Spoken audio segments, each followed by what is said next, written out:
We've got Charlie online, hello. And then we have Peter, Robert, David Hackelman, Jennifer, Chuck, and Paul in the room. Before we kick things off, I just want to say this is my last meeting on DSAC, my last as chair, my last on the committee. I just don't have the time that I would like to commit to this committee, unfortunately. So later on in the second half of the meeting, we'll talk about who's going to continue on. A lot of people have their terms ending at the end of the year.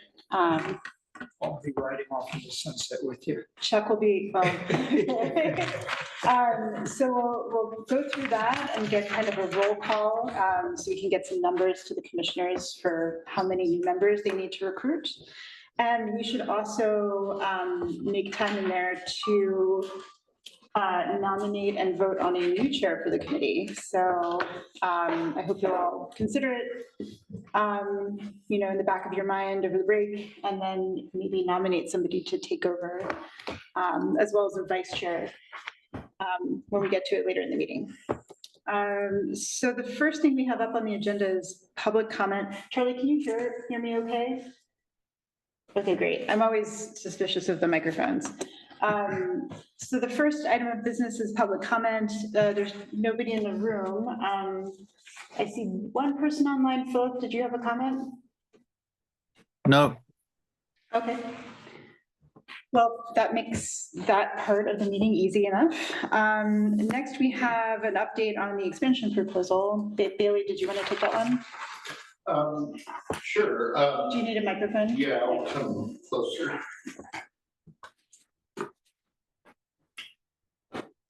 As I think everyone's aware, the commissioners had a meeting on November 4th and voted 2-1 to approve the expansion.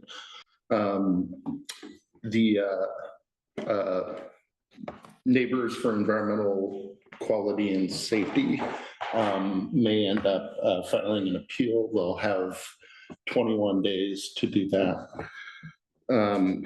And if they do appeal it, they appeal it to the Land Use Board of Appeals. From there, it could continue on through the court system. And that is pretty much on the expansion itself, the only update I have.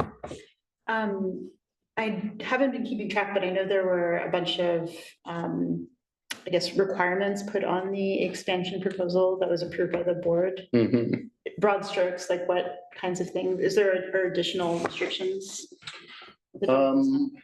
There are a few things that the commissioner said that they'd like to include in the conditions of approval. That includes independent monitoring, so that would become a newly created position from Benton County. They asked that there be fire watch outside of operating hours. There are a few things. A lot of it was around monitoring, though. Okay, great. Is there a place that I've not seen this final report? Is it available? It'll come out. So the staff now is working on. Okay, so then that's going to be published, and then when's the date that this 21-day thing starts for the? Somebody wanted to get I these think that begins after the 17th. So this upcoming Monday, the 17th, the board will meet on it again. Okay, is that when the report's going to be submitted, or will it be after that? I don't know. Maybe I think after, but people ought to know what the exact There should be situation. a timeline on the website. Yeah, I just don't know. Okay. Yeah, I can find that out. Thanks. Charlie had a question online. Can she unmute herself, or do you have Yes, that? I can. Okay. I'm happy to. Dave should also be shown on that big, huge screen that I'm looking at behind you guys. I don't know if he, but I'm looking at him, and you, but I don't see him on that screen behind where you usually sit, Bailey. at that other counter. I am here. Yeah. I know. We can see it. So we see that you're here and Dave and Brent are both here. Good, good. So I was just gonna mention that Pat Malone, one of the commissioners, had said he wanted to make sure there was water testing at E.E. Wilson, and that's near and dear to my heart. That's just, that was one of the things I noticed when I watched that thing.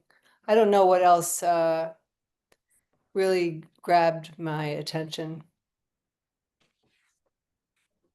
Great. Any other questions or? Okay. All right, sounds good. Thanks, Billy. Okay, next item up on the agenda is reviewing and approving the draft of last meeting's minutes and action items.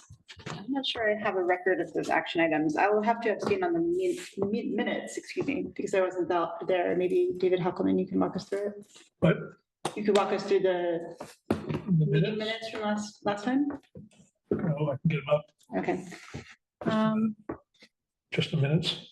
Just minutes. Um, See if I can pull them up as well. In the meeting packet online? Mhm. Okay. Towards the front. oh, yeah. I have a question while he's waiting, if that's okay. Mhm. I'm just looking on this, who's expiring and who's staying on. Are the ones, is actually the 26 is actually correct for two of these? Right. I didn't know if there were typos or not. Okay. Yeah. Yeah, the terms are really weird because a lot of us who are expiring at the end of this year actually That's what I started. saw. There was two at 26. And I thought that was a typo because everything was consistent except two. Yeah. Yeah. But the terms they're 2-year terms, but a lot of us started at the middle of last year. Oh, I didn't. Because the term is set by the slot that we're filling and not by I see when what you you're saying. start. Yeah. Gotcha, understood. Do you want the minutes read, or do you want to just the key takeaways or the? Well, usually what we do, let me pull up the packet. Usually what we do is we just go through it and make any corrections. All right, well, I did find one thing that I didn't know was my responsibility. And that's all I read them. Did everybody read them? Thought I did a pretty good job of covering what we said, but I'm biased. I had something I wanted to like comment on the groundwater monitoring. I don't think it was me that reported that the subcommittee met with Seth Sadowski of DEQ, but that's minor. I thought Yeah. Dave did that. Maybe not. It was Dave, but I'm not sure. But it's like, it's not, nothing looked important to me that got neglected in the last minutes. I'm just saying. Yeah. I already told Bailey that my name is spelled with an E instead of an O, but that's the only thing I found. Okay, and then so Charlie says, really under groundwater monitoring, probably it's David Livesay that was the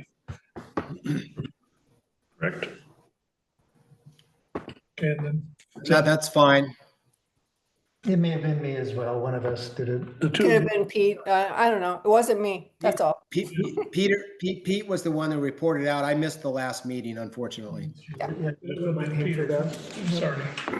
And the only other thing I had was, I think I did not recall that I had the action item to ask everybody if they were going to stay on.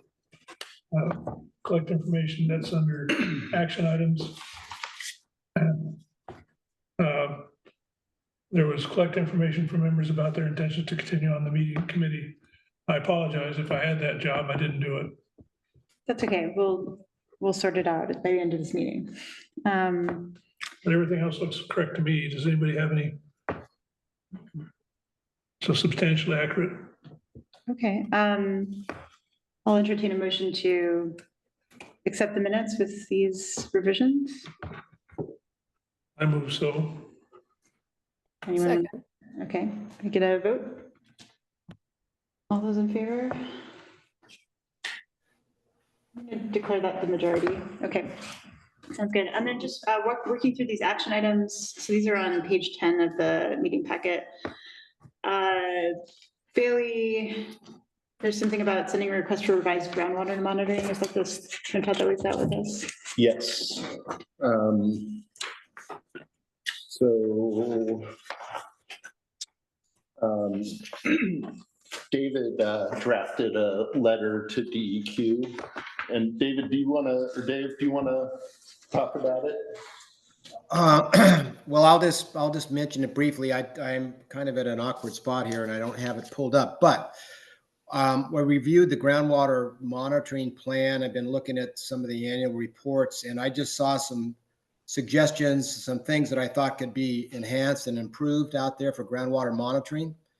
And I think there were 6 points and one of them included also monitoring surface water and pore water in Soap Creek.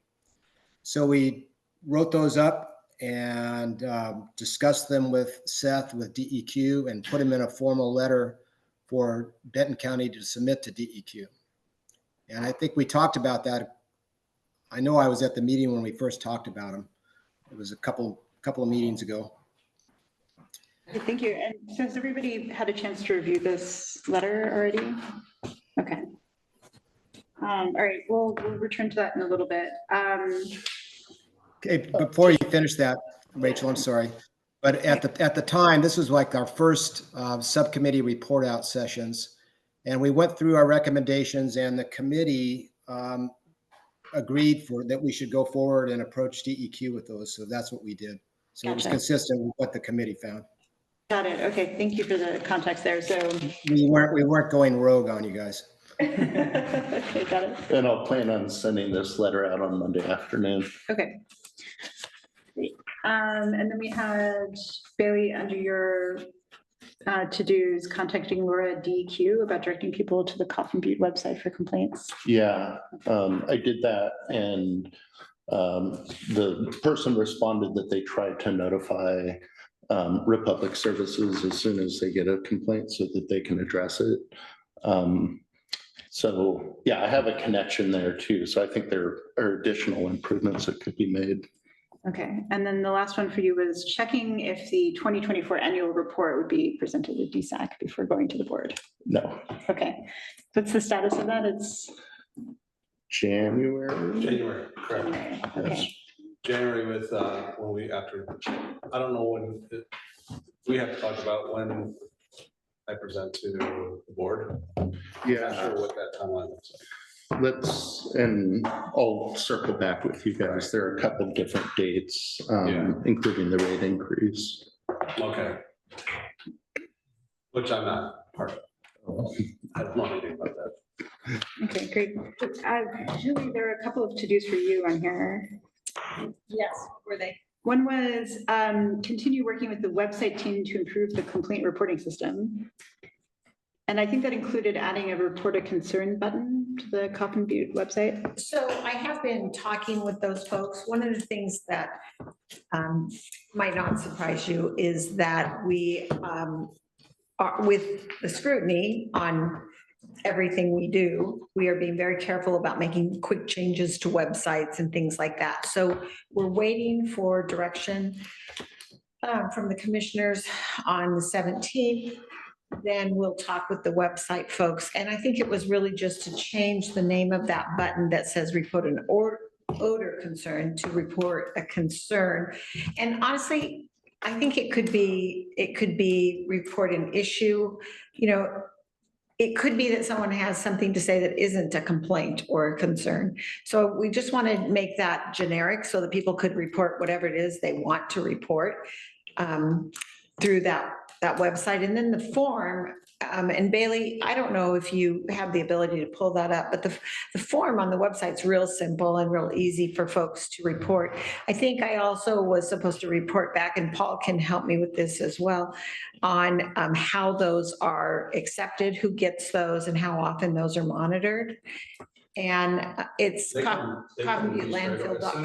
As soon as someone puts that in and hits submit, it comes to me, it comes to the ops clerk, it comes to maintenance ops clerk, it goes to the ops manager as well. Yeah, and then somebody is making sure that those get sent if it needs to go to somebody else. For example, if it's about a tour, they get sent to me. If it's somebody who wants some other kind of information, it could be sent to someone else. So those get sent. So Bailey, that's what the page looks like when you open Coffin Butte page. If you go to operations, and this is the part that we had some discussion about whether that's the right place for the reporting to be done. Or If is it that's, shouldn't it be like on the front page? well, it could The be. link where people would know. I don't where to know go. that it Yeah. should be, but I think, I'm going to tell you, this website is very simple. So if anybody who wanted to report a concern right now or an odor couldn't find it, they didn't look very hard because it's a really simple web page right now. We could put it on the front page, but that might not necessarily be what we want on an opening page to just say report a concern. There are other things people want to find out, like how much is it going to cost if I bring a load to Coffin Butte? What can I bring? What materials can't you accept? There's a lot of other information. Yeah. So I think it could be a button on the homepage that says report an issue. Or somewhere even at the bottom of the Yeah, front page. Yeah, it could be in that light blue line above the picture. And so that was part of the discussion was, does that belong in operations? And that's part of what we'll be looking at is how we want to organize that. So it's really super easy for people to find. Yeah, I mean, it is a little unusual because if you go to the operations tab, the odor report is the only thing on that page. It is right now. So it's not like a comprehensive As I look at said, operations. it's a very simple website right now. And we know that there's more that could be put there, but we're really waiting for some direction before we make wholesale changes. Okay. Are you who are you waiting for the direction from? From the commissioners on the So 17th. we can't advise, you don't want us to advise you? I'm sorry, I couldn't hear you. Could we advise you as to what to put there? And why would that not? We would be certainly satisfactory? listen to that, but are we going to take direction from everybody out there? No. We're going to listen to what the commissioners ask us to do. We're going to take into account what this body says. I think it's really important to listen to what you Do say. the I just can't commissioners promise that we're going to know do. that they want, that you want some information from them? Well, we've been through, I don't know, 20, 30 hours of hearings and meetings Yeah, but I recently. mean, for And this so specific thing, we're trying to get asking. all that information in and decide what's sure, important. but what I'm asking is, they may not know that that you want their advice, and therefore you'd never get their advice, you see. Not specifically about the website. Okay, No, so you're they right. don't- We've they don't right gotten now plenty know of that. advice. Okay. I I think mean, once the commissioner's decision comes out, we'll have a comprehensive idea of what everything is. Instead of piecemealing, let's change this, oh, let's do this, or let's do that as We want to piecemeal. do Just do it everything at once. one change. I see no reason that has to be the case. Well, we It work, just makes it harder for people to do things. Mhm. Because if you have a small thing to do, it's easy to do it. Bailey, do you know if the commissioners are still taking input before they submit a report? No. They're all done? They're finished. They're finished, okay. Because my thinking was we could just send a note to them suggesting this, okay. no, there's no new information. All right, Well, either way, though, we could send a note to the Yeah, of commissioners, course. what the, advising them, here's what we think needs to occur on the website, irregardless of the expansion. And I don't want to be flip about this, but just know, this is a website owned by Republic Services, and we want input from the community. We may not necessarily do it exactly the way you would like it to be done in every instance, or we might. I just can't answer that question right now. Thank you. Great, thank you very much, Julie. Paul, I'm going to put you on the spot now. There are a couple of action items for you. One was consider discussing red flag warning protocols internally.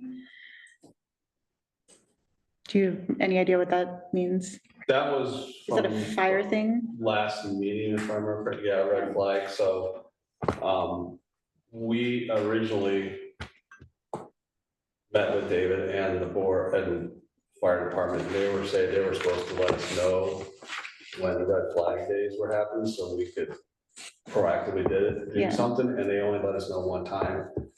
And I think remember that conversation, they said we would stab somebody or do something different when we have red flag days, but they only let us know one time this whole summer. Hmm. Apparently there were many more, but the argument and some of the testimony is like the owners shouldn't be on the fire department. Well, the fire department is what knows and are the most equipped to understand what a red flag day is, to let us know. I know what a red flag day is. I live in Southern California.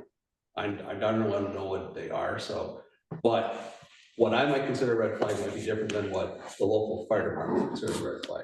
Is that information just like publicly available? I'm thinking of those wildfire condition, signs we see all over the highway when we enter certain areas. Like, could you go to a website and look it up, or? I don't know what's around, but that's one of the conversations we have with the Dare Fire is that, hey, let us know when a red flag condition exists locally Mhm. in this area so we can take action. And speaking to the operations manager, I don't know, 3 or 4 weeks ago, he said they only called us once this summer for a red flag day. So I don't know if that's, we only had one red flag day or if we Oh, had did 10. Did you guys respond on that day? I was not aware of the red flag day or when he called, so I asked Brock when that was and he couldn't remember. Oh, It then we was- got I it. think it was back in June, maybe, I don't know, but Sure. I wasn't aware. I found out 3 weeks ago that, they called one time, so I was not aware of that. And it looks like they didn't call the right number. I'm not aware of that. They Because, have Brock's number. I think they have Brock's cell Okay, phone. would that be the correct number to call? I say Probably. maybe, but they can also have the office number, the main office Yeah. number that goes straight to us. It'd be nice to make it so that because you're the important guy to know about it. I didn't know. If Yeah. I known, I would have done something about it. So I hear two problems in this one. One of them is there was only one call, and the other one was the call that came in didn't get to you. Yeah, and I don't know, I have to double check with the house manager when that call actually came in. Sure. So, And I will say Brock is the operations manager and would probably He's the one. institute protocols. So I think it did get to the right person, Yeah, but it didn't get to Paul as well. exactly. it did Yeah. follow. So ideally it'd get to Paul. Was that? As well, yes, Oh, I operations think, manager is yeah, the one that for handles sure. it. Yeah. So I will say, like, if I had to guess, Mhm. a Dare Fire does not have like a team of meteorologists on staff that are monitoring the weather. They're probably just pulling reports from the National Weather Service. I don't know what their source of We information should, I is. mean, but what I'm saying is like, it would Yeah. probably be helpful to figure out what their source is, because if Right. it's a source that you can pull from as well, then you don't have to wait for the fire department to tell you. Yeah, what's going fair point. At the same time, I don't have time to monitor. They're the ones that monitor, just like fire, like the hot shot crews and stuff. They're gonna monitor all that information right away. They have that real-time data. All I've seen around locally is this fire weather watch app that people use for current wind conditions, so I Yeah. just don't know what else. Yeah, I mean, I don't think it's necessarily you need to do it, but it seems like somebody who's involved in operations at the landfill could easily, over their morning coffee, check the National Weather Service to see what's going on. And Yeah, just so you know what the but conditions are. to counter that though, our conversation with David and Adair Fire said, Yeah. Adair Fire did say, no problem, we will let you know when there's red flag days. So if they decide not to do that, they say, you know what, we can't do that, you guys are gonna do it. We relied on them to. I think maybe you report should to give us. me an action item on this one. I'd be happy to communicate with their RFD and Sure. point out that there were red flag days this year. One call was made, but it didn't get effectively to you. Mhm, mhm. Okay, so we need to fix this system. Yeah, Okay, and then they may have some advice, and I'm pretty sure we can solve this, but, right, yeah, no But, problem. okay? Yeah. So I'm happy to take that on if Okay. you'd like. Yeah, that sounds great. Thank you. And then we can, that'll be an action item for, see, I don't know if I'm gonna be here next year or not, but I know I'll be here until the 31st of December. So I can do it before then, Right, okay? Okay, And I'll be happy to take that action item. okay, that's great. Thank you very much. Now, I thought I heard Commissioner Malone say that there would be fire watch 24/7. Outside of. Yeah, outside of operating. Yeah, that was one of the things. That is for the expansion. That does not include current operations. Oh, just for that one is side? just expansion. Yeah, so Well, they smell smoke on one side that probably, I don't know. I don't want to assume anything. Okay, I think we do need to get the connection working Right, for the system. all right. Paul, there was one other item for you, which was arrange for a groundwater expert to speak to the DSAC. They've been completely busy with Makes sense. other things, so Yeah. they haven't had a chance to do anything, so apologies. It's okay. So maybe that's something for us to pick up, I would say in January. Okay, last items, odor and methane subcommittee. May I make one more comment on the fire? Sure. I contacted the Forest Service to find out about their cameras that they use for monitoring wildfires. And I have a meeting scheduled on Monday, this upcoming Monday, with a company called Pano AI. And they're the outfit that provides the cameras for the Forest Service. So we're going to talk with them to find out what the costs are and, you know, what the capability of their technology is. So I'll share that at the next meeting. That sounds great. So Bailey, I think that Brett did report that we have looked at those kind of trail cam, sort of camera systems. And one of the issues out there is that cell service is very, very, very spotty, and the company that we brought out to look at it didn't believe it would be successful. I have perfect cell coverage where I live. You know, I can drive here and I have cell and I hit a point and I have nothing. I have perfect cell coverage from the top of the hill. So I think there may be a solution. I know that down in that little hole, it's very hard. I understand that. Yeah, it might be that there are some locations it would work just fine. But it could be that we might even want to see if the state forest service wants to install something, because it views the state forest as well. Yeah. So it doesn't necessarily have to be sourced by Republic, for example. You know, it may be of a benefit more than just the landfill. I'm sorry, Dave, how does the state forestry play into this? They have neighboring property? There's adjacent state forest property. McDonald Forest Okay. is just across the valley from where the landfill is. Right, got it. Okay. I mean, to Paul's comment, I worked for two different state federal fire agencies one time, and during fire season, there's at least once a day where they did the weather balloon and did weather monitoring. So I would think you would depend on those agencies to, get the data to their high-risk partners. So the last two action items were on another subcommittee, so I'm going to table that for now and just keep us in the fire discussion. David, did you have any updates that you wanted to share with the committee on fire safety?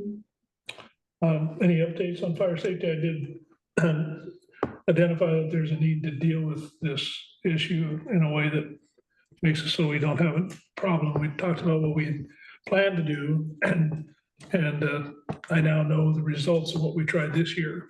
It's not necessarily effective yet. This is the Adair warning, or is there more?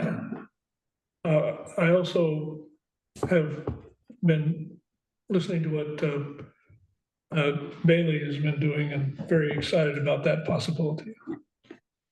Yeah, I think that could be really great. I don't have more to bring than that. Okay. Yeah, I like the idea of maybe involving OSU or the state in monitoring. Certainly they have a vested interest in making sure they don't have fire that extends into McDonald. They may have locations that also suffer from poor cell coverage. So maybe they have an approach. Yeah. Okay, then we'll move on to our last item before the break, which is updates from subcommittees. So we'll start with odors, methane, and Title V permit. That's Jennifer and David, I believe. Would you like to present, or? No, go ahead. Okay. We wrote a report, which I submitted. It's in the, which we did that jointly. And was kind enough to, I started off with a draft and she was kind enough to make it so it's more rational and real. So I really appreciate that. And basically what happened this last time is that I had an opportunity to visit Dr. Field's lab area. And our goal was to find a method to determine if odors and emissions emitted from the landfill are the cause of odor complaints from the local public. Because, they don't necessarily know what they smell.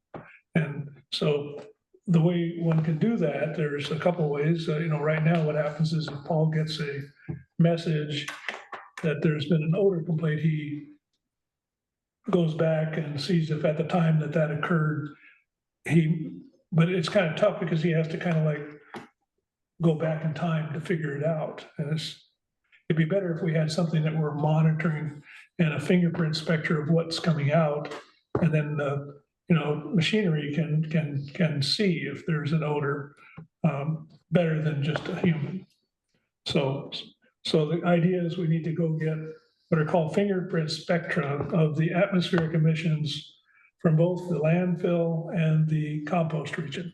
Okay, that gives us an idea of what should be coming out at any one time. And then if there's and we can get a perspective as to whether or not those are happening at the time that there's a complaint based upon that, as well as the weather conditions. So we then know if, for example, somebody in southeast Corvallis sends in an odor complaint, whether it was coming from those or maybe the Halsey paper plant or somewhere else. Right now we don't. And so we recommended that we do a initial fingerprint spectrum analysis, which is fairly complicated, but it's pretty straightforward. And we can do that with existing supplies, equipment, personnel locally. And then after that fingerprint spectra material will also give us an opportunity to possibly apply for a grant to cover a pretty significant study.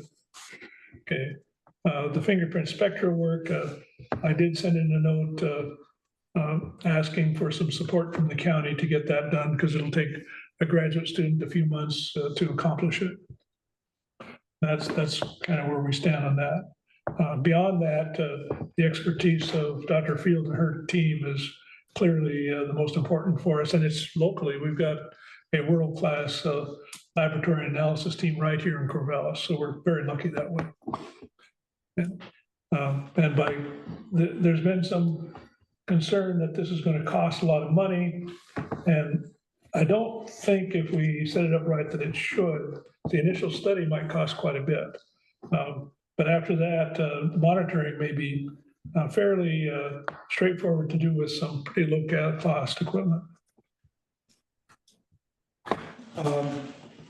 Can a spectra be set up on perimeter landfill without going into landfill and still watch the winds aloft and so forth, assuming that there's corporations here, so it can run just the perimeter and put the Berlin wall up for winds aloft and anything with any contaminant that way? Well, ideally, the study needs to be done at points of the source of the emissions. However, the emissions do migrate beyond the boundaries of the emission source. And if we if we are not allowed to collect on the source, then we can do it aside the source, given the right weather conditions. And we have to compute a dilution factor based upon that, and then extrapolate back to what might be taking place at the source. Good. So it's not as accurate, but it's effective. And in some cases with some of the analysis techniques that use remote sensing, you can get even an assessment right at the site by doing some triangulation. But I didn't recommend that. Sensing is good in a sense, certain limits over the landfill that permits air traffic, if you will. In other words, the commercial air traffic is at a distance of 500 feet above there, and FAA says any remote stuff needs to be below the 500 feet. But what I'm saying is that if you need. Yeah, I mean, it would also be complicated by the fact that Republic owns the lower airspace. Well, actually, the airspace ownership is a debate right now, but I think ideally, if Republic were to be willing to allow the sampling to take place on site, that would give us a better opportunity to make a good fingerprint spectra. But we can do it with or without the support of Republic. It's up to them if they want to help.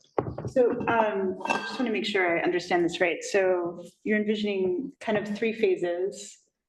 One would be some very preliminary study to Yeah. just kind of show the feasibility of fingerprinting. Is that it? Is Yeah. that the idea?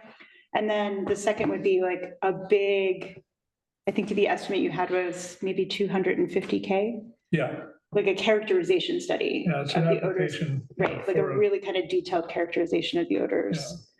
And then the third would be monitoring, where you would take samples whenever someone has an odor complaint and see if it matches up. Yeah, what we'd pick for the sampling technique are the things that are easiest to monitor that we know would be with the rest of the materials under most conditions.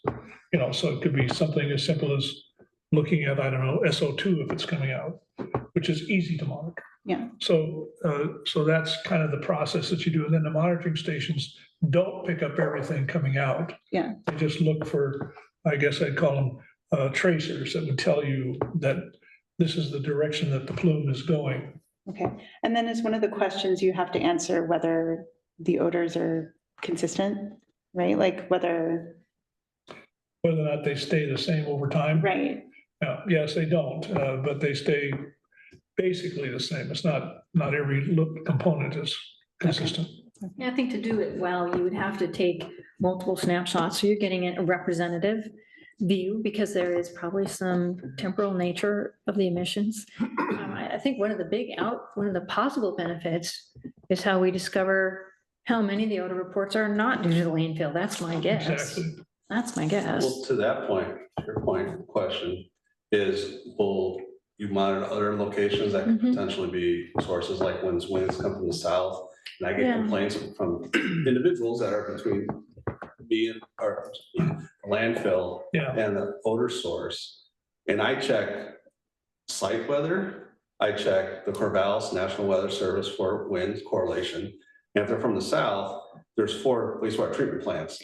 And there's Yeah. typically, so I just want to make sure that. That's part of what we talked about in a scale up. I think it, like to keep it Yeah. proof of concept, very small scale, it'd be the PRC, which I think has a very distinctive odor, which I don't think I've ever smelled the landfill except when I visited your house. So I think those are two very distinct and I would do proof of concept with those. But in a bigger effort, absolutely wastewater treatment plant can be. And again, if you got calls from Corvallis, I mean, I live in Lewisburg and I've never smelled either the PRC of the landfill. which I means- get calls that people live a mile or two north of the wastewater treatment plants. There's Albany, then there's another one, and then there's Corvallis. And even the people who live up Soap Creek, when the winds are from the south, I don't think the winds hit the landfill and do a 180 degree turn and come back down. They do float, have a tendency, Yeah, especially. when the you wind- definitely have to take weather's wind colder, conditions it's- into, I mean, it's not a Right, simple thing. Right. And the idea is to place that information into the context of location and No, also. I just want to make sure that it's just not, Yeah, you know, no, what's But, our potential other sources. Halsey and what's Ebonite now? it was brought, That's got its, Yeah. probably its own signature. it does. And that could easily be something that local residents in town pick up perhaps more frequently than anything north of town. When I come into Corvallis, and I can say this when I'm towards Adair, and the winds are coming from the south, and it's cool out, I can actually smell.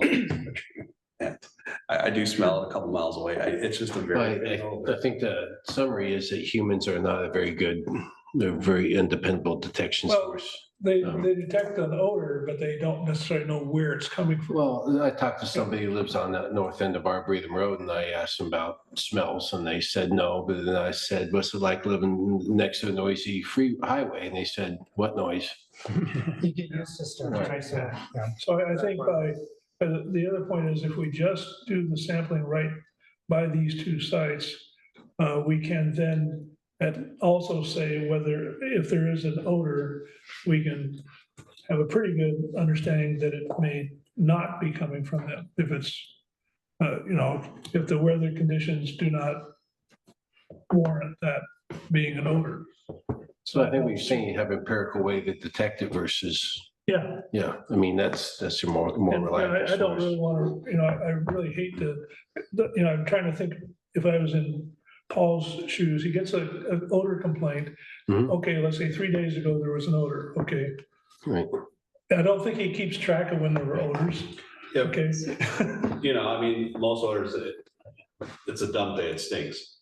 Yeah, Is it a gas odor? Is it, if it's a trash odor, or is it something else? And some of these that say, hey, I go out and I smell rotting manure or something along the road in these places. So it's like, exactly. that's all I can smell, or wetness, or, so it doesn't help. That's just, some people have gotten better, because I do reply, and I just, if you give more detail, I can try to understand. I just can't understand something I get, and Yeah, I'm not gonna badger on DEQ or whatever, but I keep pushing. File to the website, and I can respond pretty quickly during the business days. anyhow, so that's the goal of what we put up here is, first of all, to get an appraisal fingerprint spectra on a few days. We can't do a lot with that much money. And then from there on, we can do a more extensive study to get a better appraisal of what's going on. And then after that takes place is when you can use, I'm calling them tracers, I should have a different word, but something that will tell us, can be detected, and coupled with the atmospheric conditions, the wind and so forth, rain, we can determine whether or not the source is from the site or from elsewhere.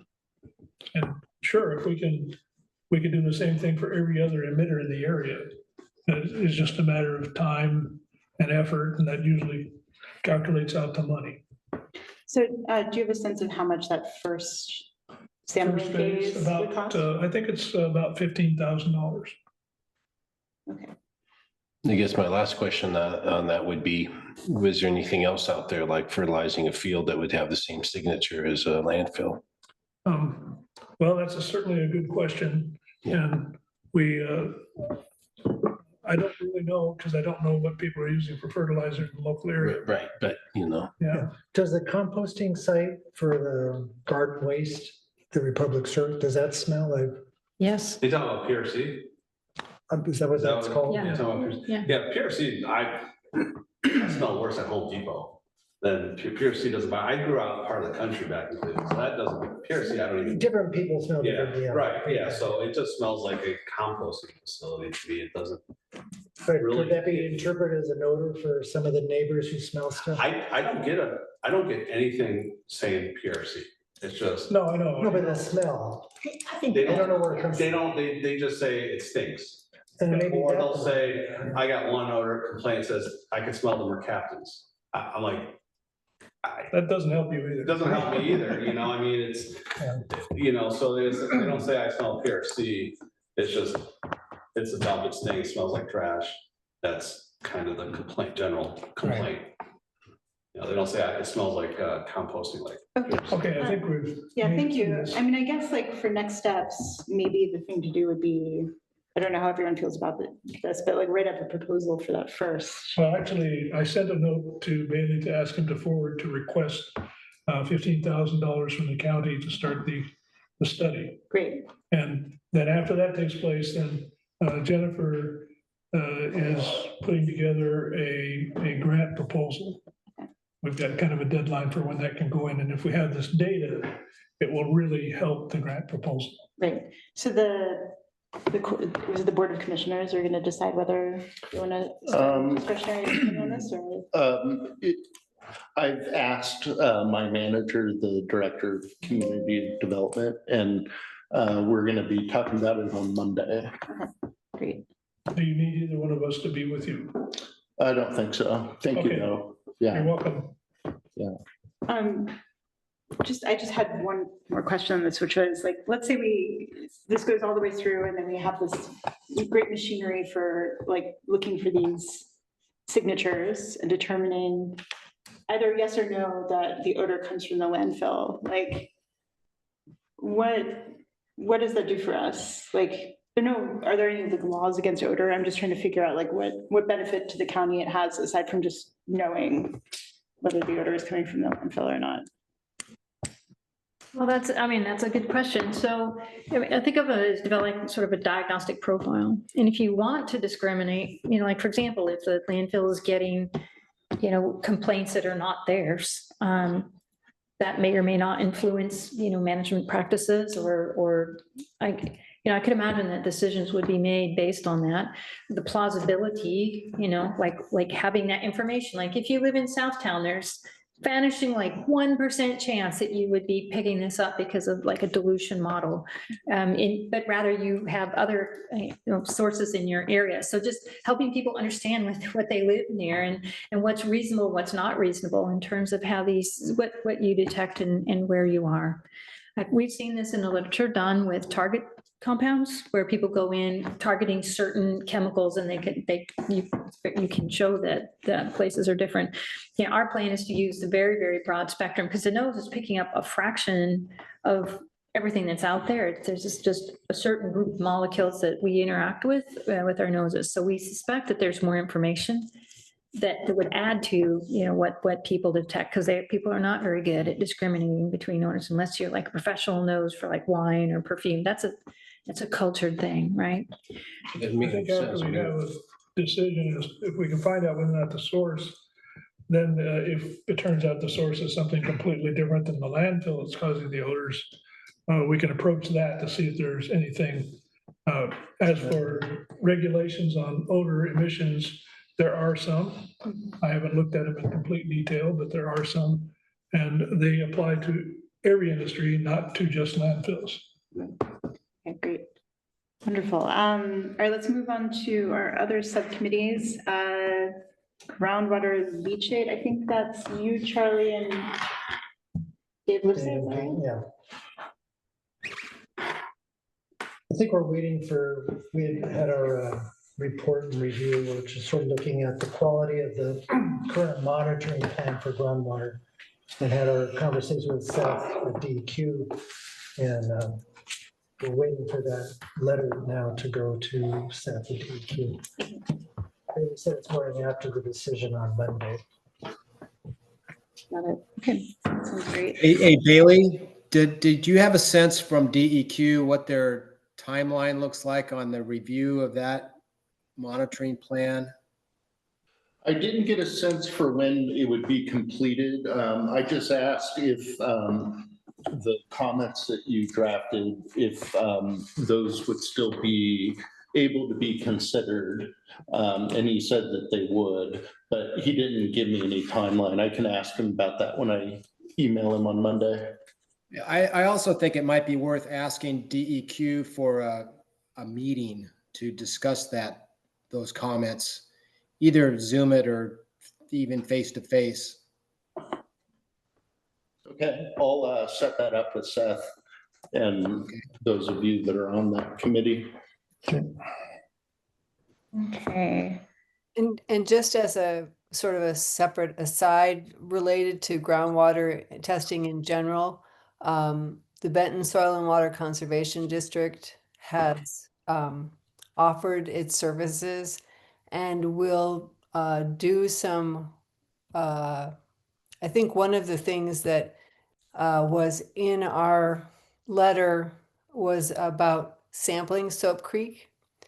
And the Benton Soil and Water Conservation District have offered to assist in providing advice to proper sampling, and also will write grants with people that are in adjacent wells that want to have their water tested. So that's just something of interest. Great. Thank you. All right, and then our last subcommittee is community engagement. Can someone remind me who's on that one? You, Robert, and Well, really the two items were the DEQ and the odor complaints going to the DEQ and then going to Republic and maybe having and also a feed coming to us so that we can see, kind of close the loop on that. And so that we just got that information. And so I think, Bailey, are we kind of working with to close the loop on that? Yeah, I think maybe a follow-up conversation on that would be good. The county has a software called Civic Plus, and it's used by a lot of municipalities to track like potholes and roads and any number of things. So I'm hoping to get access to that so that there could be an automated way so that when we receive a concern, it immediately gets sent to Paul, immediately gets sent to myself and the DEQ, to just kind of speed that up so that you're getting information faster. Because I've been sending Paul complaints that I receive, but I do them in huge batches. So they're not super helpful to him the way I've been reporting. So that's something I hope to improve on. Okay. But since this topic has come up, I really haven't gotten very many complaints at all, but the times that I do, I have been communicating with Paul faster.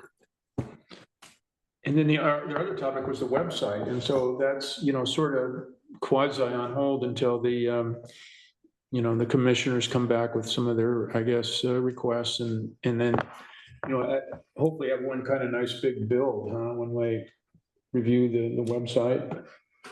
Would be nice to do an overhaul all at once with what Right. needs to be there. That's what we're thinking. Great, sounds great. Thanks, Trevor. All right, so let's take a break here and then reconvene at 7 p.m. I think lots of hard thoughts about who you want to be chair.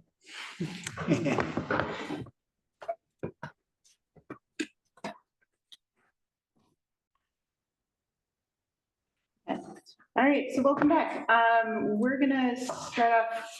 Peter had something quick to say about fire. So on the fire safety, I was reading the, I guess the staff report and then where the public services came back with additional evidence. And where they were addressing with the 20 fires, and I think you guys said it was 8 fires or whatever. But as I was looking at it, said, at that time, Adair Fire indicated they look forward to continuing to support the landfill. The landfill appreciate that support when needed. It should be noted that most fires are handled by on-site staff and Adair's fire support is not needed. So I was wondering then who tallies and keeps track of how many fires you guys put out versus Adair's called up to come and do something? How many fires do you guys have that you? I don't have that answer off the top of my head because I'm not in operations and I've only been here for a year, so I Sure. would have to talk to operations to find out. Yeah. If they have a hot load, they dump it and then they bury it, or well, you don't apply water to because you don't know what it is, right? So you usually put soil on it and you snuff it out. And I think that's where the one that the most recent one has been raised about, hey, someone driving past because it reignited, because we didn't put enough soil on it. So, and of course, our ops manager is 5 minutes away, 10 minutes away on the south side of Monmouth. So he was there pretty fast. Take care of it. But as far as the Adair Fire, they say how many fires they overestimated in the testimony, but we pulled the records as we submitted as part of our evidence. And a lot of those were for people driving by not realizing what a candlestick flare is, and they see a flame, but we eliminated those. So, that kind of cut that part out. Okay. But yeah, short answer is I don't have that off the top of my head. Okay, great. So the next item on the agenda is, I think for David Hackelman, this is gas sampling wells and DEQ pre-enforcement notice. Yeah, I started off with the gas sampling wells. I just had a question or two about it, if I could please. I have this map, which is very small. I think you guys have seen it before. And on here, I think there's like 3 or 4 gas sampling wells along the Coffin Butte Road, I think it's called. What map was that the map in the packet? I think this is the map that was in the packet, yes. Okay, I don't have that with me, so. Okay, well, it's called GP 4, 1, 2, 3, and 4. They're like here, they're down in this area. There's one there.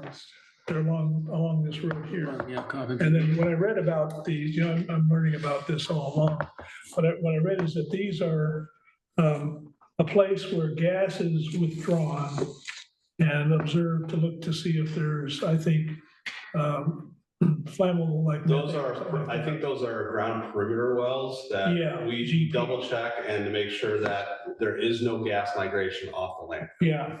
And my question was, I didn't see any of those except along that edge.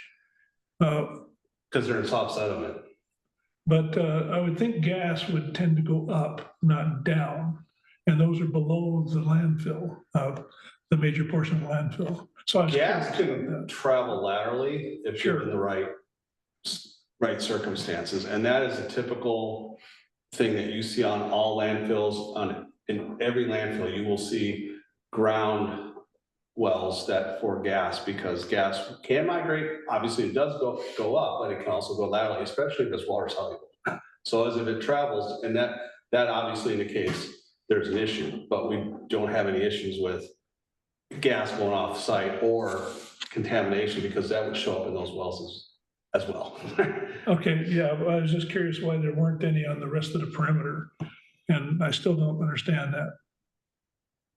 There should be. There I should be thought there some would on, be there should be too. some on the west and the east, I thought. I don't see any. How old is that map? Let me ask. This map is the one that was in the last DEQ Okay. report. The date on this map is 2014. Oh, Okay, but I don't have any more data than that. So if you would be so kind, can you check and see where the gas sampling wells are and let us know? I think the objective is to kind of have a perimeter so that one can check. And you're quite right, there might not be any, anything if you put a well in something that's not porous, you're not going to get gas into Right. it. But the top of the hill, I believe, is kind of a semi-porous basalt. So I'm not even sure if that would or would not have gas in it. yeah, I'd have to investigate that more. That's our groundwater map, looks like. Okay, Those are well, yeah. groundwater contours. Yeah. So if you would please, Okay, yeah. I'd like to see I'd like us to see where the gas sampling wells are, if there are others than these. Yeah, it seems we should have more than that. That doesn't make sense, but. So just backing up a little bit. So part of this discussion is about the DEQ pre-enforcement notice, right?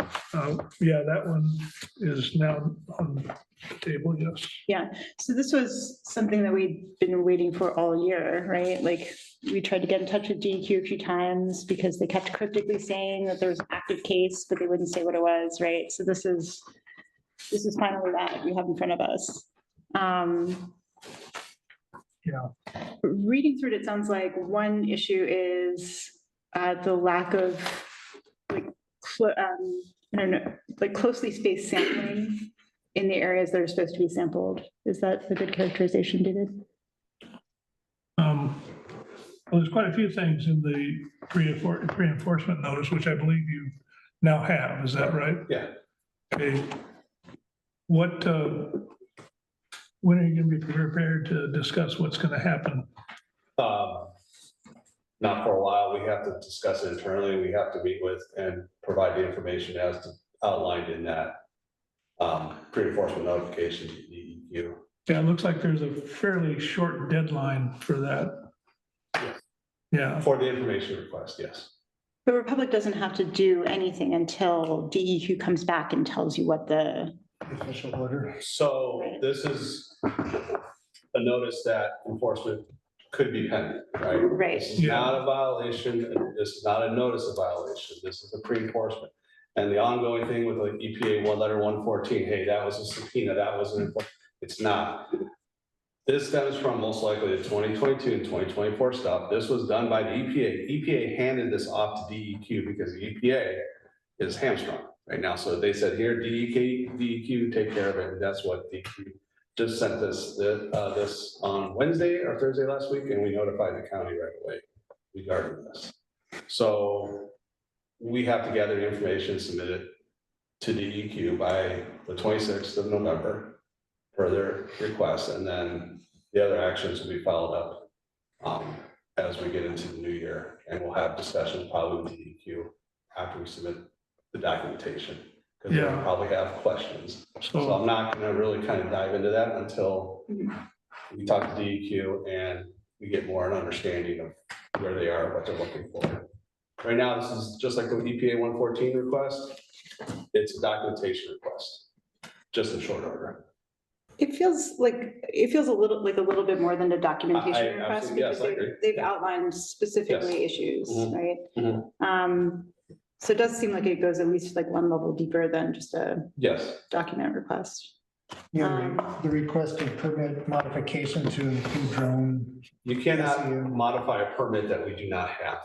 Yeah. That's the So problem. maybe they create a permit, I guess.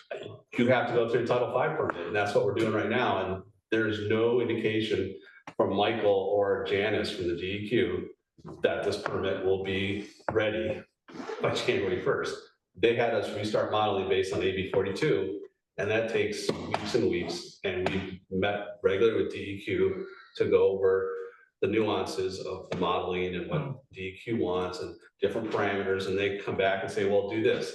And we give it to them, we model it, and they come back and say, do this. Right. So you can't do a permit modification if you do not have a permit in hand. So I don't know why they asked for that when we don't have a permit. I do have, did you have a chance to read the notice at this point? Oh, yeah. Okay. It was given to me, yeah. Okay, because it didn't, yeah, it wasn't mailed to you, I don't think. No, it was sent to Brett, the general manager, And he and probably I handed it got out to it, you. and I got it Well, within it minutes. seems to me like, probably had to, you know, I think there's more in it than you're saying. Say again? It's identifying key issues, I believe. Yeah, Okay, and but what's the question? what, What's your question? my question is, this has been, why is it that we're learning about this today when it's been going on for a couple of years? We just got this notification last week, so Well, I'm not sure. They've made 2 visits. I can't speak to how fast or slow regulators work. I can't speak to that. If this stems from 22 and 24 EPA visits, I can't speak to say how fast they write the report and enforce action. That's not on us. That's on them to write the report, investigate, write the report, and submit. I've been in findings. meetings here where we've talked about it before, and you heard the testimony. So I'm surprised that there hasn't been any action taken. Like, what do you mean by action by the regulators? No, to do something about what's being seen in these things. I can't snap my fingers, David, and have fixed everything at once within the 10 months I've been here. I've been actively working as best I can to get everything fixed as fast as I can. I recognize problems and I fix them as fast as I can. I understand that, but So I would like to see some information about what has been done. and that will be provided once it's publicly available.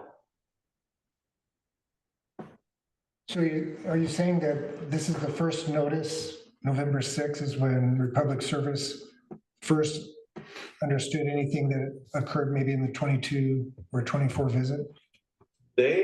I was not here for that. They Right. visited, they documented some stuff. We did corrective actions. We fixed the things. And that's the last we've heard of it. They did not come back at all. The way it works is they come to site, they document corrective actions. We submit those corrective actions that we've done. And sometimes it's 3 to 5 years till we hear back. So we have not heard anything from the EPA from 22 or 22. Well, you said they gave you something right at the day. Well, so at the day, yeah, they write a report and say, these are the things that we found, like the tears in the line, whatever it is, we fix it. And then they go back to the office and it falls into the ether. So we don't know. We can reach out to the regulators. They will not respond. I know previously, I think Ian reached out to them several times. They just ghost you. They don't, until they come out with their action, enforcement action, you just don't hear anything from them. And it could be years, and hence, it's been years. So. But I guess you're aware of what happened on the day of the visit. And maybe that's what David's getting. Anecdotally, I guess. heard and I seen the report, that's it. So they do submit a report on the day of their visit. They should have, you should have, there should be a, I think, I don't Yeah, know. those were, we have copy, Yeah, Bailey definitely has copies of those reports. yeah, those copies should be public and should have them. Okay. I know they were, I think they were submitted previous. Ian, right? I think, I don't know, or email you EPA. or something like that, yeah. Paul, do you know if those reports included mention of parts of the landfill that were not subjected to surface emissions monitoring? Because that, they made a big point of that in this letter. That there were. I do not know off the top of my head for those older reports. Yeah. I can't answer that either way right now. I just don't know. Yeah. Okay. You know, it just seems obvious to me that if I were operating in operations, I'd be taking actions. I wouldn't wait. I'm not sitting on my hands, David. I'm doing as much as I can. If I'm on that field, I see a problem, I try to fix it, all right? I can't fix everything at one time. So I am actively working to fix things. I'm delighted. For example, if you want, you gotta take it. So previously, they didn't monitor the grass. The first thing I did was say, cut that grass, we're gonna walk that. Plain and simple, and that's what I did. Within the 3 months I was here, we're cutting that grass, we're not doing this. We are going to go and fix the issues that were previously occurring. And that's what I'm doing. So we went from not monitoring 75% to actually monitoring probably 80% maybe, I don't know, I have to count down the grids. So I've completely reversed that situation to either it's unsafe due to CFR rules or it's the working phase. Obviously, you can't do a surface emissions monitoring right in the working phase in trash. You're not going to walk that. So if I'm seeing a problem, I'm trying to get it done as fast as I can and take that corrective action. And is it documented then? I mean, that's all David's. Yeah, it's in the reports. It's in the quarterly reports. So second quarter, we got the drone out. I think it was second quarter. We got a rover out to test a rover on the slopes that we couldn't walk. It was quasi successful. It's in the report that we submitted. Third quarter, we increased the amount of area that we're monitoring. And this fourth quarter, we're trying to get 90% of the landfill covered, except the working phase. Well, so they're in the report. Which report is that? There's one that I've given to Bailey. It's a semi-annual NESHAP subpart quad A report. That I believe. I gave that to you, Bailey, I believe back in July. How do you spell that? If not, I will send it to you this week, but I think I gave that to you, yeah. So you have a quarterly report and you have a semi-annual report, right? Correct. Okay. Yeah. And so there should be a quarterly report that just. Third quarter report should be done by the end of this month. I'm not mistaken. Okay, great. Well. Yeah. And it gets uploaded to YDO DEQ. And I have to have Bailey remind me all the time because I forget to send him the reports. So he doesn't have to dig for them in YDO. Okay. Excuse me, on DEQ's website. I think it'd be to our advantage to review those reports too, so we see what you have Oh, done. yeah, that's not a problem. Since I have not seen those reports. Okay, I thought you had. That's why I was like really confused. What are you asking? Because I thought, I haven't seen them. okay, my apologies. I thought you had access to them through DSAC. I might have access, but I haven't seen them. Okay. That's different. I did want to correct one thing I said earlier, which is that it is more than just like a step above a document request. I Like said, yeah, I agree. looking through this, so this report is in our meeting packet. On page 8, it lists a number of class 1 violations. Yes. To Oregon environmental law. So they basically say, they outline a bunch of findings, preliminary findings. They say that they conclude that Valley Landfill is responsible for the following violations of Oregon environmental law. And then it lists 7 violations, most of them class 1, I believe. So that's very different, right? Like, No, I'm not arguing that. Yeah. What's that? It's sort of an indictment. Right. And then, they have an information request appended to that. But like, I think it would behoove us, I don't think we're going to be able to do much during this meeting, but behoove us as a committee to keep an eye on this and see where it goes. Because I mean, I think, one source of, not to speak for David, but one source of cognitive dissonance might be that you guys know what the laws are, right? So in theory, you should know when you're in violation of this. So it's weird to see this come through, like, Right. there should be no violations. Agreed, but the interpretation could be somewhat subjective on this. They complain about the tarps covering landfill. There is no law and regulation that says we have to have tarps. But yet they point them out that cover is in violation or something, but yet that's for rainwater. That has nothing to do, it's secondaries. It happens to control odors, but they point that out, and that is not. So there is going to be some debate way above my level about these things and how that is interpreted.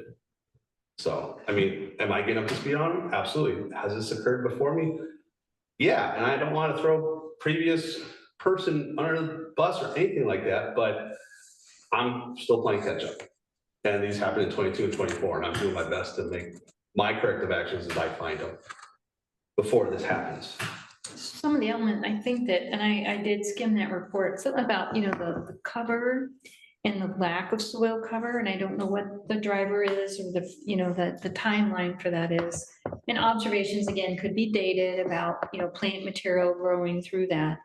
And I think that came up in some of the testimonies, that questions about what is that, and maybe you're gonna get to that a little bit later about landfill end of life projections, but at what point is the plastic, which is interesting, I didn't know that wasn't a requirement, but there is some kind of requirement. Oh, yeah. So we actually are planning and moving up a capping event. So a capping event is what you see on that southern slope, all the grass. Yeah. We are moving one up to either 27 or 28. And it's in the documents that we submitted to the county that this is what we're doing. So we're moving that up several years.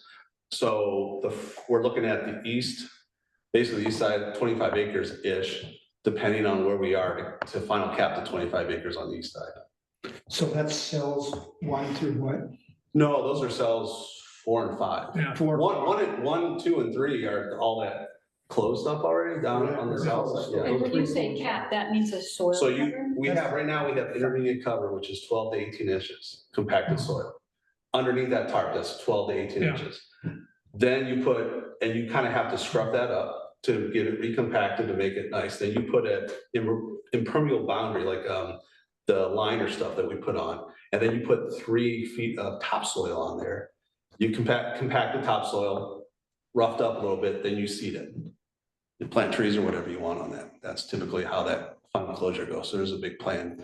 So there is or isn't, how much acreage is under final cap? Right now, cells 1 and 2, 1A and 2, that's all the closure. I would say probably 20 acres. I don't know off the top of my Because I head. guess the impression I got is that more acres could be under final cap, but are not. And I don't know, again, I didn't follow the argument. No, so all the closed areas that are not actively being filled are final capped. That's the old cells 1, 1A and 2, and I think part of 3. I just can't remember off the top of my head where they're partitioned on that. So everything else is inactive. It's considered active or intermediate cover. So if we're not in active working phase, we have to, by rule, have 12 inches of compacted soil on that cover. Intermediate cover is what they call it. Is there only one cell then that's active and the rest are intermediate cover? Right now, we're in 6, and we're kind of filling 5 up to grade on that western side where they meet, getting up to grade on there is where we are right now. So just those 2 are quote, sort of open, the rest are. Yeah, everything's covered. The east side is cell 5 and all cell 4 is where you see all that EPDM, which is a grayer cover, and then the tarps are the blacker cover up top. Yeah. This looks like you got a couple of dates that are kind of key. One of them's like November 26th, that's pretty soon. Yeah. And then the next one looks like it's going to be sometime right at the beginning of the year. Yeah, so somewhere, and I'm just putting it out there because I'm not sure how the timeline of this works. If we submit the stuff to DEQ, I'm sure DEQ is going to want to meet with us to review that documentation between the 26th and the first of the year, which is probably like 2.5 weeks given the holidays. So I imagine they probably want to meet in that timeframe. I don't know. That's my guess at this point. When will you be able to inform us of this stuff? Of if there's a meeting with the EQ or anything? Well, you know, if you're sending things, we kind of need to know what's going on for our, Well, right now, it's kind of I would have to talk to legal. I don't know if this is a legal process where we have, I don't know. I don't know, and I don't want to say yes or no either way. So I would have to check to the powers. well, I guess my request would be to see what's being sent on the 26th. Yeah, I can't answer that right now. I know, but I can ask it now. Right. And I don't think that there should be a big issue, only because if you're sending it to a public entity, the DEQ, and you believe it to be, If there is a legal, if it's part of a Accurate, it should be legal enforcement action, I don't know what can be sent or not sent, and I'll have to ask.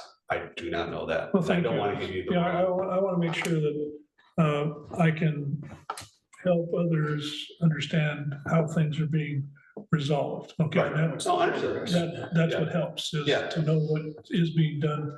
Because otherwise, most people, when they don't hear or see anything, think that nothing's happening. No, I understand. Oh, yeah, no, I understand. And that's And it's not, it is a government entity that goes at a snail's pace, no offense. I understand the But, you know, EPA has its, and any regulatory agency is going to slow step stuff to make sure they cover everything legally. So. okay, and then I also noticed that it says by January 1 of 2026, and I also know that that's in the middle of a holiday. So, but it says by, so I'm Yeah. assuming that it better be submitted before Yeah, that date. yeah, and we're not to that point yet. Our point right now is to combine all the documents and get that, because that's the short term, quick. Well, thank you. I'd sure like a way to respond to people's questions with an understanding that there is action being taken. It may also be possible to come at this from the DEQ side. It's like a Freedom of Information Act kind of request. If Republic is not free to share it, we might be able to request it from the state. And that would give you the answer if you get it or not, is if it's currently under review. Yeah. Or whatever, so. I don't know. I don't know the legal processes, Dave, and I don't want to give you false impressions or anybody here false impressions. What I can't do. I just don't know. Yeah, Okay, okay. so we have one more item on the agenda before we get to DSAC membership, and that's this one for you, Paul. It says landfill end of life projections. Is this something that you were working on? Yeah, so he sent me an email, Yeah. last week, I think it was. Yeah, beginning. Something like that, yeah, something like that, early last week, yeah, so back, and I don't know, Julie can also help speak in because she was here, but I think during the BCTT meeting, there was a statement that we had beginning of 22, like 14 and a half to 16 years life expectancy left, apparently. That's, I think that's what you had in the email, and you asked me 3 questions. Density, we're taking more tonnage, which I'll say right now, no. We are always within our permitted limit. And then, did we lose, I think, what was the third one?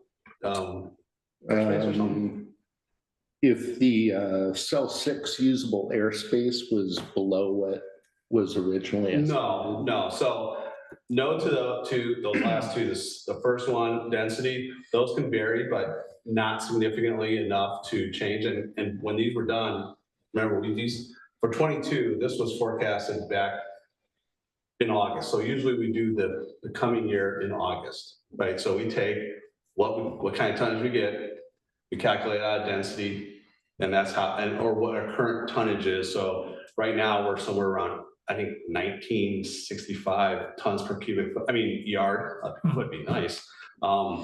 So that's our operational density, almost 2,000 pounds per cubic yard, which is pretty darn good. So that means we're getting our compaction right, and that's how we track our compactors going over the right number of times, things like that. Where you lose density is when you put a fluff lift down. So if everybody doesn't know what a fluff lift is, when you build a new cell, you have to put 10 feet of residential waste, not commercial waste, because we don't want anything to damage the liner that's underneath the gravel and stuff. So, and you have a low impact dozer, not a compactor, and go over that. So that density can drop quite a bit and depends on the surface area. So if you have a big floor, your density will go down overall. Even if you put trash on top of it with a compactor, you're not going to get that density back up to speed. So that could be a potential as we built the cells 5E early in 22, I think it was, or whenever that, is that right? 5E? I don't remember when 5E was built, the last cell. So that could affect the overall. But remember, when we started this application process, we were at a little over 10 years a year ago. Now we're somewhere 9.5. So if you look at from 2022 up to now, you take off 4.5 years, we should be at 10 on the low end, right? So if we had 14.5 to 16 years for 22 or for 2022, you take that 22, 23, 24, and 25, we theoretically should be around 10 years. But remember, it's just an estimate. So this can change depending on how much trash we get a year. If a customer decides to go someplace else and we lose tonnage, then that extends our life. But we've been consistent with our tonnage for the last 3 years or so. Do you know if LiDAR flights were done to measure the? No, we do we do monthly, or we did monthly flyovers and to get our density. So we do monthly flyovers. We have a company that come over and fly, and then that gets that airspace. So they'll compare it to the previous month, or we do it every other month now. And so they compare it to the last flyover and they calculate that distance, that change in elevation, and that gets us our density and how much trash do we put in between that first flyover date and the last one. And then they calculate that spatial area, what our density is based on tonnage. So I think this is probably something we can discuss more offline, Right. But it kind of looked like there was a discrepancy of 4 years of capacity based on that original finding in the BCTT. yeah, 14.5 to 16 years at the beginning of 2022, right? Correct. So we're 4 years from that calculation. 21 is when that calculation was made. For the year of 22, then we have 23, 24, now 25. That's 4 years with 1.1 million cubic yards or tons of waste coming in. So, or that 1.1 million cubic or tons per year, right? So that'd be 4.4 million tons from the beginning of 22. So that basically takes us down to technically 10 years on the low end of that estimate, correct? If I followed you. Yeah, sorry, I'm not I guess I can type it up in an email. Yeah. And say, hey, for example, and that's what I can just put in an email and I'll kind of tabulate it out and show you where we are. And remember, it's just an estimate. It's just an estimation. Yeah. That's all it is. And so that changes. So what? 10 to 12 years, yeah. Yeah, so theoretically, I mean, we started this process in 24, we estimated a little over 10 years. Now we're probably at 9.5 right now, because we're a year down the road since we submitted the application. When we submitted the application, it was somewhere around 10 years of airspace left. Isn't the cap though on tonnage going away with the extension? No, we put in one of the conditions of approval was that if it was approved 26, we will have a tonnage cap. So we'll have a tonnage cap. There will be no gap in the tonnage cap. Okay. Pat Malone, one of the commissioners, stated 1.3 million was the cap for the entire landfill. Okay. Yeah. Gotcha. So That was one of the conditions. That was a concern, but and organic growth. We're at some point you can only go so far before it becomes too expensive, where you can take it someplace else.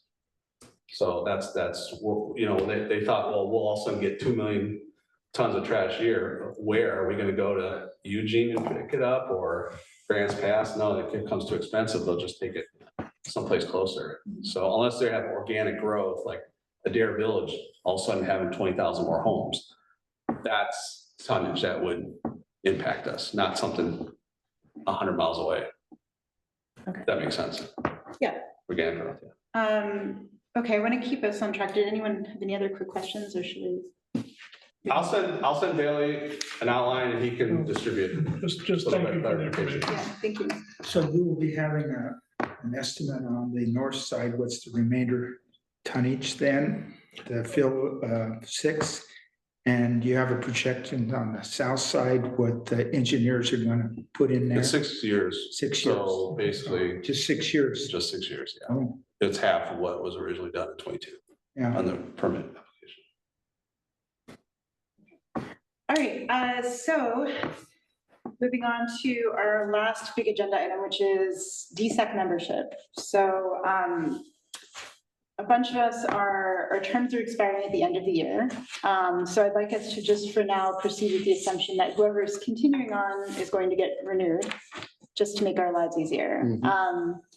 So I think Bailey, you said all but 3 DSAC members are going to be continuing on whose terms are expiring this year. So who's rolling off in addition to me? You, David, I think. I'll stay. I'm not Oh, good. Oh, okay. Okay, at this point. good. Okay, so it's So just just- me and Chuck. Yeah, Okay, that's great. All right. unless I'm Now, Jennifer, you're wrong. planning to stay too, is that right? Okay. Does anyone else have any secret plans to leave, or is everyone? No, I just have a lot of overseas travel, so I can't make every meeting. Yeah. And I have a health issue that we'll find out later. Okay. Knock on wood. All right, so we, Bailey, do you want to talk about SWAC for a minute? Just kind of Yeah. preview what will happen next year? So I've been thinking about trying to reinstate the Solid Waste Advisory Council, which, is anybody here not familiar with what that group does? The what kind The Solid Waste Advisory Council. So it's another similar type work, like committee like this. And, but their purview is bigger. It's more about the solid waste system and recycling programs and waste prevention initiatives.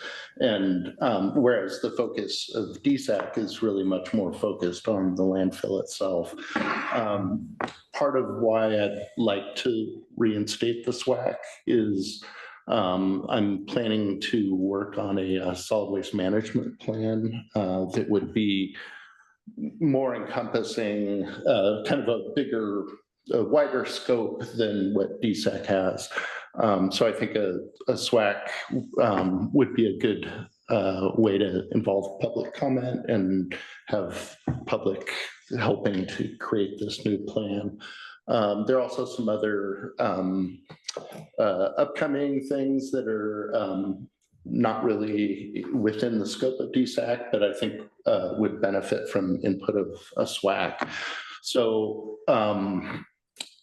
being only one employee working on solid waste stuff here, what I'd like to be able to do is to try and converge the DSAC and the SWAC into a body. Yeah. So stay tuned on that. I'll be contacting everyone to ask about reapplying. I'm assuming they'll probably still want to do the interview and all of that, but they may be willing to skip that part since for those of you that are going to reapply. And Billy, what do people have to do to reapply? I will follow up with everyone on that and find out how they want to do it. Hey, Bailey, can I interrupt? So yeah, I'm trying to track this here. So if we say that we're going to stay on the DSAC, does that mean we'll reapply and go through the interview process again? I think so, Dave. I think that is the case. That's Okay, what that I worked out. Okay, that was part A, and then part B, I guess, does that, in the merging of the two, the SWAC and the DSAC, are we going to be still one? Does that mean we're one committee, or is the DSAC going to be a separate subcommittee of SWAC or whatever you'd want to call it? That's also a question that I have for management is how that would work. If DSAC would be a committee of the SWAC, or if the SWAC would just assume the responsibilities of what the DSAC does too. And is the SWAC or the DSAC or both of them mandated by statute? The DSAC is, the SWAC's not. Okay. And so the size of the SWAC could be anything that Benton County wants it to be, I guess. Their bylaws, the SWAC has been on hiatus for the last 2 years or so now.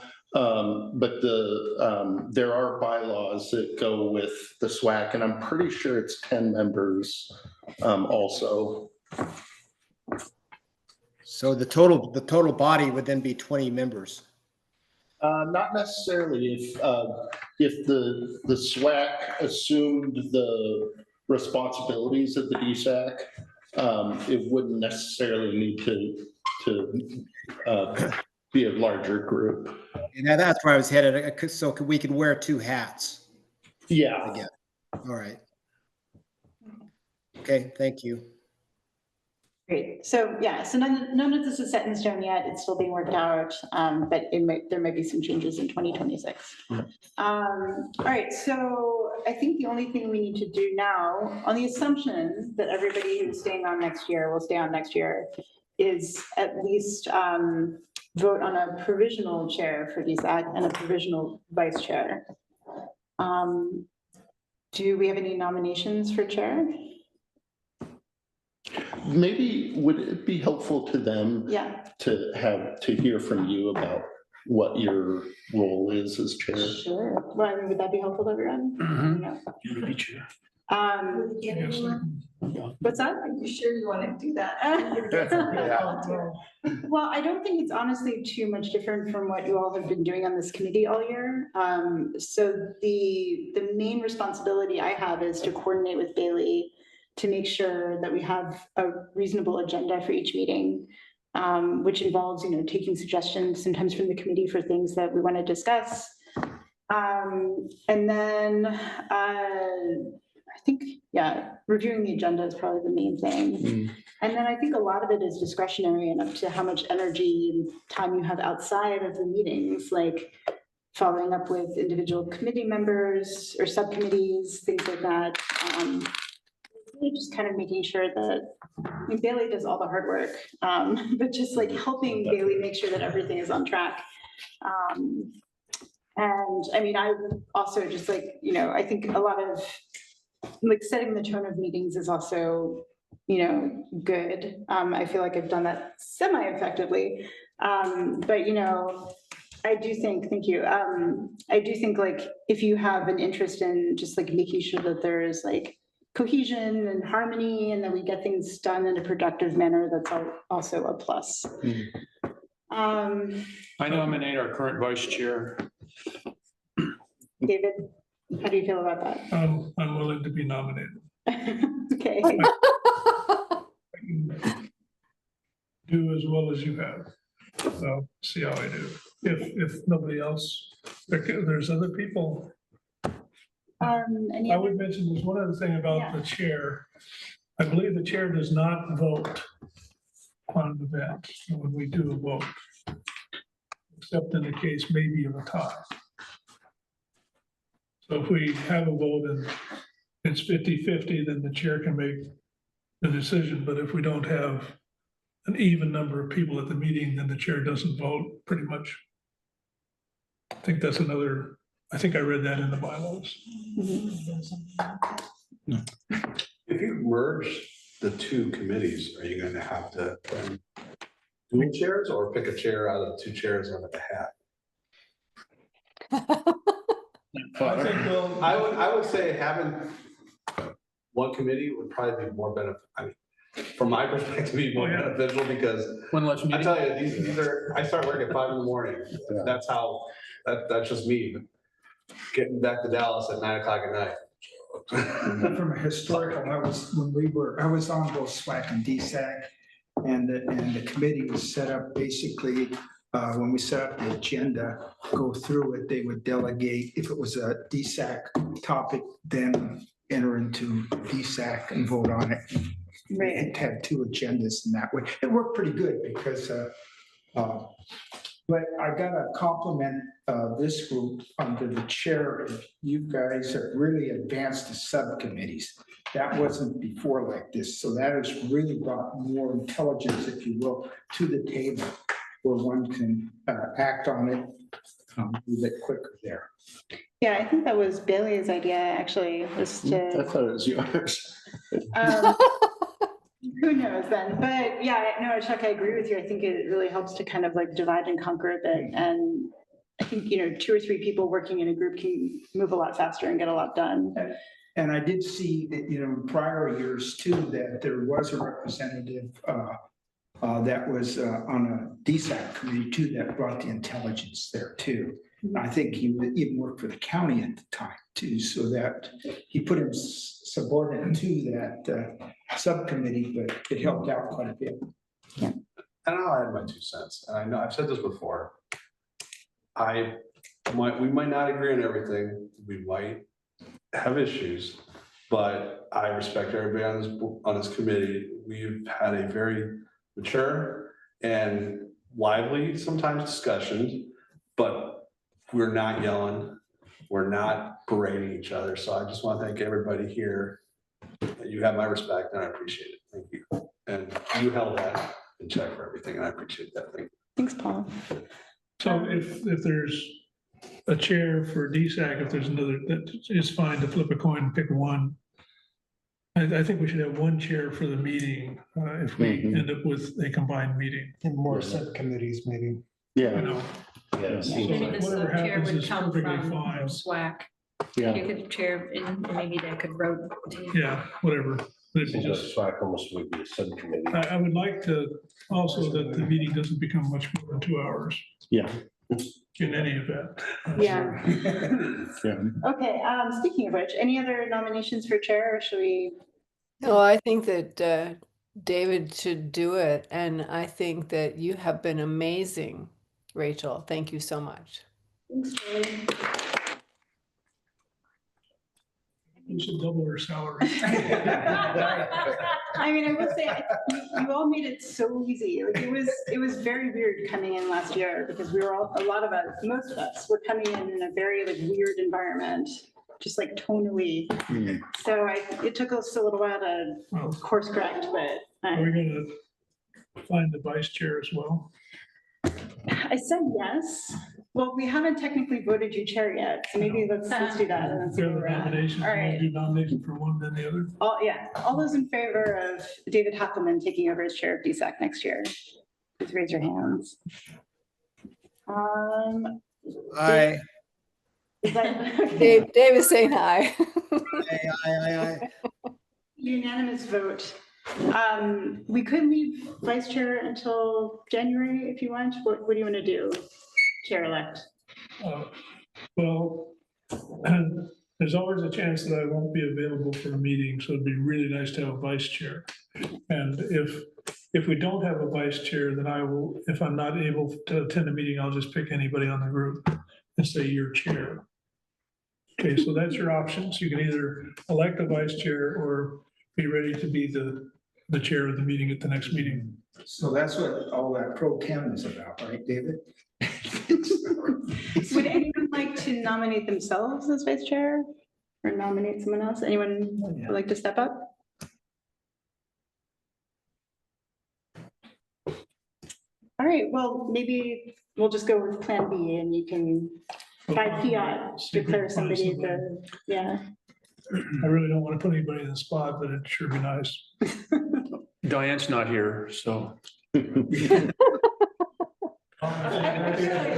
feel like this is one decision we probably shouldn't make in. When are we gonna have new members? We're gonna have some new members now. Yeah. It would not be fair to a new member to make them vice chair. Welcome. To have a came chair and do right, you brand new. That's true. I think it was briefly vice chair. Or you, Yeah. There's like a month or two. Yeah. Okay, so I'm gonna, I forget how this goes, but yeah, I think we're just gonna, so what I'd like to do is just, I wanna end on a high note. If you have agenda items to request, send them to Mr. Hackleman and to Bailey. And then we will just go from there. Anything else anyone has real quick? We good? I'll entertain a motion to adjourn. Make a motion and adjourn. There's a second from Brent. Everyone in favor? All right, thank you all so much. It's been a great conversation. Thank you. Bye. Really appreciate all your time. Thanks. Yeah, you did it. Really helped to bring the group together. Not much. I know. I came home and I was just like, what?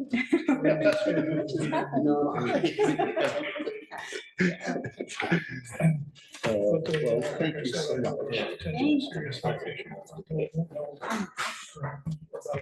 At some point, like the dust will settle.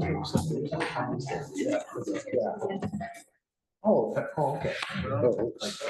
Thanks. Thank you, Rachel. Yeah.